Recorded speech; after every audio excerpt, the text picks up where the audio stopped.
Welcome to Taiwan Report News Brief, news, analysis, and context from Taichung, Taiwan. I'm Donovan Smith. All right, this is a big show solely focused on Taiwan-US relations, including the Chinese Communist mouthpiece Global Times speculating the U.S. is planning to set up a consulate in Taiwan, Health Secretary Azar's important visit, President Tsai is ramping up efforts to improve ties with the U.S., and more tea leaf reading on Joe Biden's Taiwan stance. Headlines have been moved to tomorrow's show. With the election and other news eating up showtime, several stories were put on the back burner, including some interesting developments in the Taiwan-US relationship.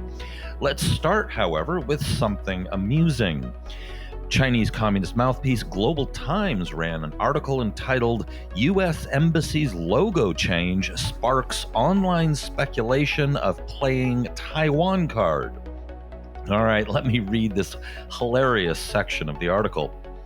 The social media accounts of the U.S. Embassy to China have dropped the word China from Beijing, China in its logo, sparking wide speculation among the Chinese public that the move aims to tarnish the One China principle and attempts to play the Taiwan card to further provoke China.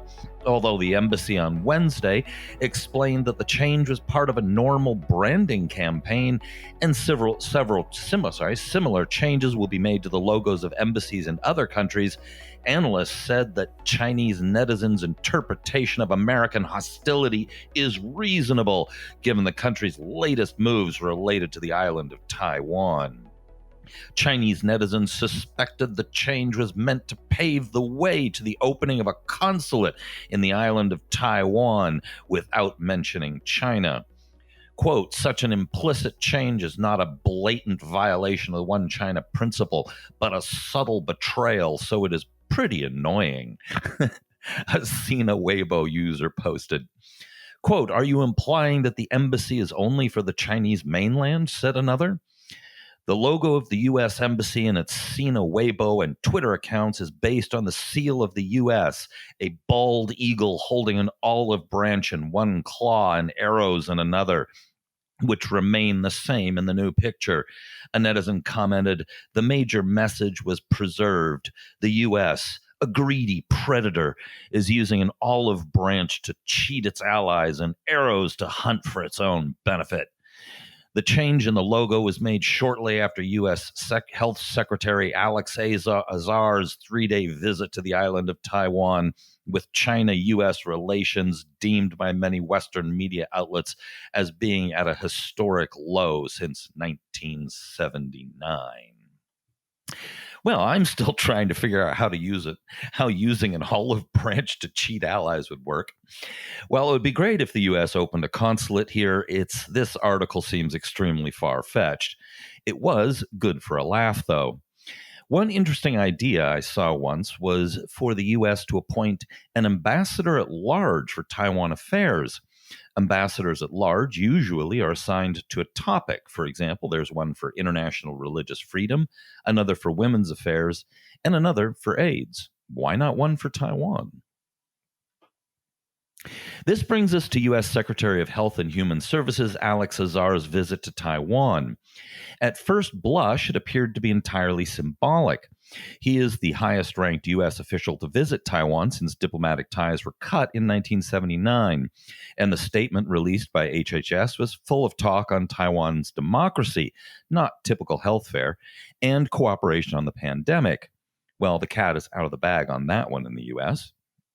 Turns out some useful things did come out of the trip, including signing a first-ever Memorandum of Understanding, or MOU, on health cooperation to expand cooperation on global health security, infectious disease control, and vaccine development. Collaborative efforts under the MOU's framework will be conducted through science and research projects, personnel exchanges, training, consultations, and workshops and conferences. In the list of specifics were some very useful things like dengue fever vaccine research, among other things. Vice Premier Shen Rongjin said that Taiwan's collaboration with the United States on COVID-19 pandemic control presents an opportunity for the development of a new industrial supply chain. Azar said he discussed with Taiwan the possibility of Taiwanese healthcare supply manufacturers investing in the U.S. to bolster its productive capacity in such products. Earlier this year, the U.S. was alarmed to find that something like 80% of key medicines came from China, plus much of the key medical equipment needed to fight a pandemic. That's a lot of control over people's lives to have concentrated in a hostile country. Taiwan and the U.S. could be good partners in lowering that risk. There was one bizarre incident during the trip, however, when Azar appeared to address President Tsai as President Xi. Now that's one huge faux pas. Here's how he described what happened. In my remarks, I referred to President Tsai 5 times. In one of those incidences, I accidentally mispronounced. I feel certain President Tsai took no offense because, of course, no offense was intended. Oops. About a week ago, the president addressed two think tanks, the Hudson Institute and the Center for American Progress, by video conference. This is significant as the two think tanks hosting the event are from opposite sides of the political divide in the U.S., showing bipartisan support for Taiwan. Following the president's remarks, a representative from each think tank held a video conference Q&A session with Taiwan's new representative to Washington, Xiaobi Kim. The president's video was scripted and nicely shot. The follow-up Q&A, however, looked terrible.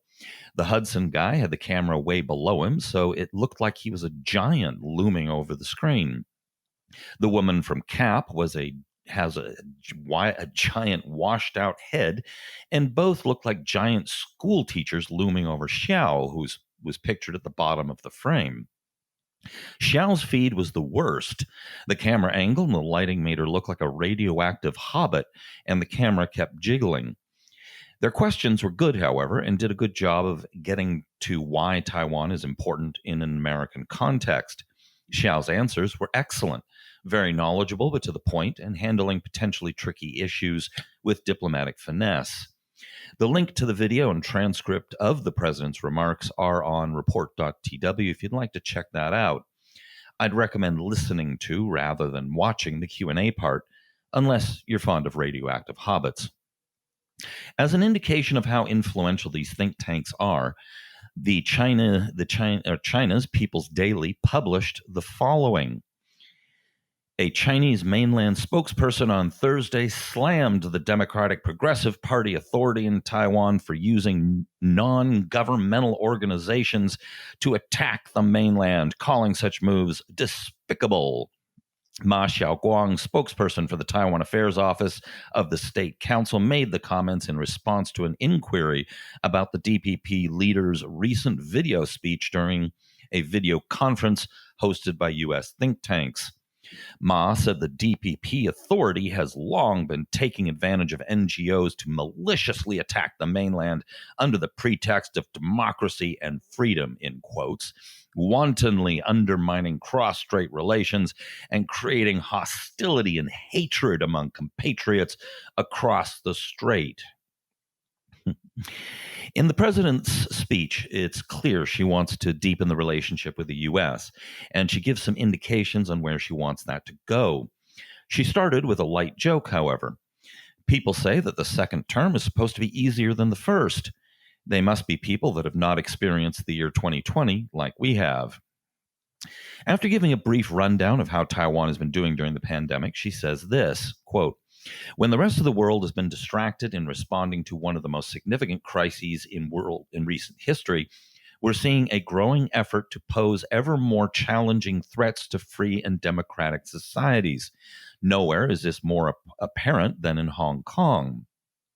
She talks a lot about Hong Kong, which is presumably to underline the threat to Taiwan.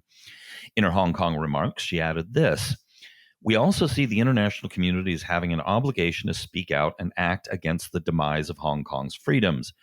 I applaud the actions that the UK, the US, and many other democracies have taken and call on more like-minded countries to do the same. So here she neatly reminds the audience it's an us versus them situation. Later, she doubles down on that. The measures that have taken place against Hong Kong further exemplify how Taiwan is on the front lines of freedom and democracy. She follows that line with, "This has made it all the more incumbent for my administration to prudently manage cross-strait policy in the next 4 years so that we can maintain peace and stability while protecting our freedom and democracy." The part that follows is clearly designed to reassure the audience that Taiwan isn't trying to rock the boat with China, saying in part, "We will always be willing to work together in the interest of peaceful coexistence and to prevent a downward trend in cross-strait relations. We will always acknowledge the historical and cultural ties that exists across the strait. And we will never stop believing that there can be a better future ahead where both sides can share in each other's successes and accomplishments." So then she pivots to why Taiwan has to defend itself. "Our 23 million people have the right to determine our own futures, which is the antithesis to the position Beijing has taken. Consequently, we must ensure that cross-strait interactions do not jeopardize our freedoms, democracy, and way of life. The people of Taiwan expect nothing less from their democratically elected government. Upholding these principles requires us to be able to defend Taiwan against coercive actions." So she laid out how she's not Chen Shui-bian, she's not going to provoke the mainland, but now she's made the case for why they need to defend. Taiwan needs to defend itself. So from there, she goes into some detail on military buildup, describing the latest defense budget as the biggest ever and saying this was her administration's number one priority.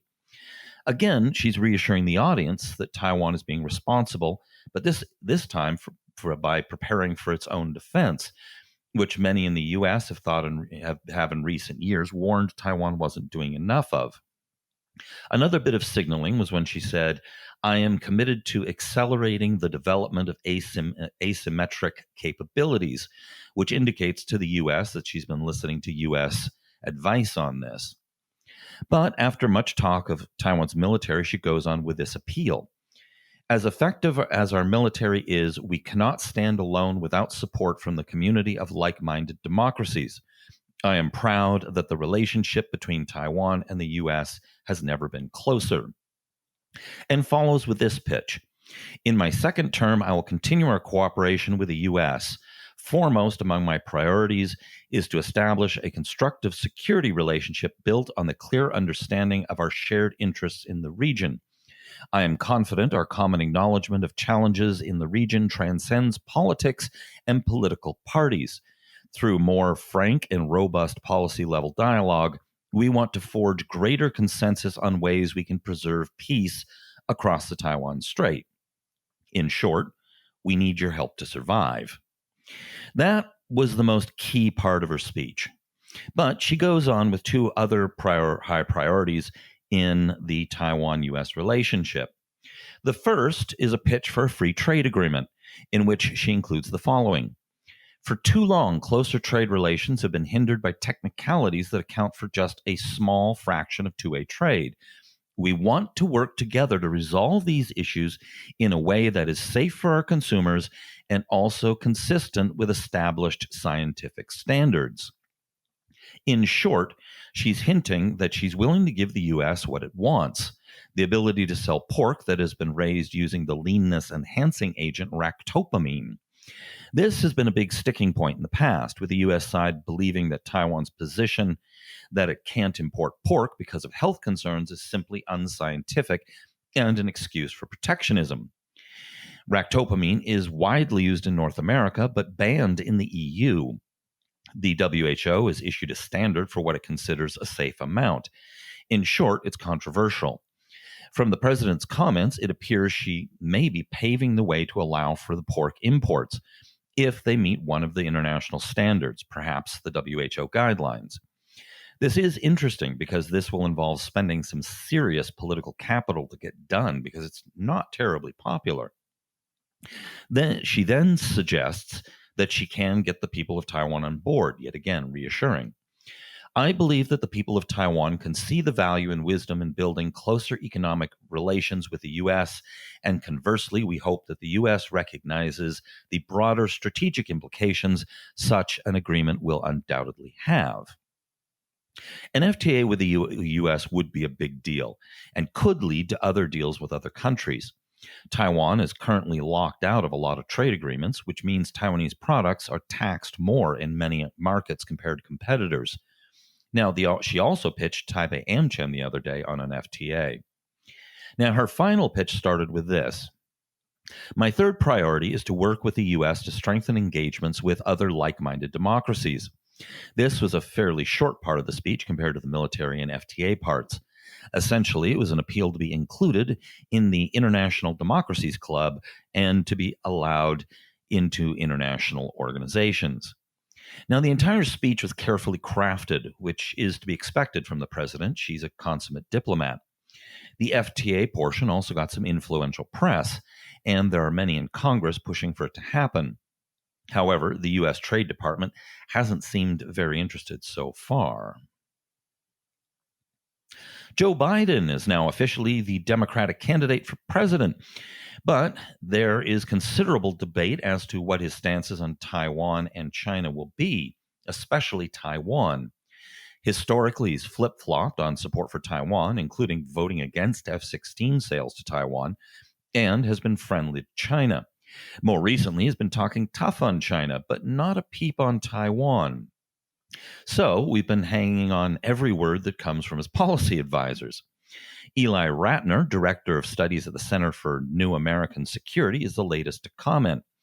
He said the U.S. needs to become more competitive and abandon its America First approach if it wants to forge closer ties with allies to counter challenges from China. On Taiwan, this is what the South China Morning Post wrote about his comments. He also singled out Taiwan, saying it was the top of priorities and might become a major issue in relations with Beijing. He said Washington might need to, quote, rethink from the U.S. about future relations with Taiwan, how to maintain peace across the Taiwan Strait, preserving Taiwan's democracy, and avoiding real confrontation with mainland China. So, what does that mean? Well, your guess is as good as mine. This could be read in so many ways, it's impossible to tell. Meanwhile, what is China's take on Biden? Their mouthpiece, Global Times, had the following. Many Chinese analysts predict that China will need to deal with Biden in at least the next 4 years, and they notice that the proposed Democrat platform on foreign policy show that if Biden wins, the U.S. will remain tough on China. So Beijing should remain vigilant. But tactically, the U.S. approach would be more predictable, and Biden is much smoother to deal with than Trump, a viewpoint that is shared by many countries. So this was all the article had to say on Taiwan. The Democrats could also make stricter rules to force Chinese IT companies to obey and use an approach that looks more legitimate and decent to suppress Chinese high-tech industries, Diao noted, while tensions in the Taiwan Straits could be eased. That suggests they think a Biden administration won't be as strong a friend to Taiwan as the Trump administration. All right, be sure to hit like and subscribe and tune in tomorrow and you'll get your headlines then. This has been brought to you by the Taiwan Report. For more content like this, become our patron at report.tw. 哎呦，就是那个台湾狗啦，最喜欢我的台湾狗了。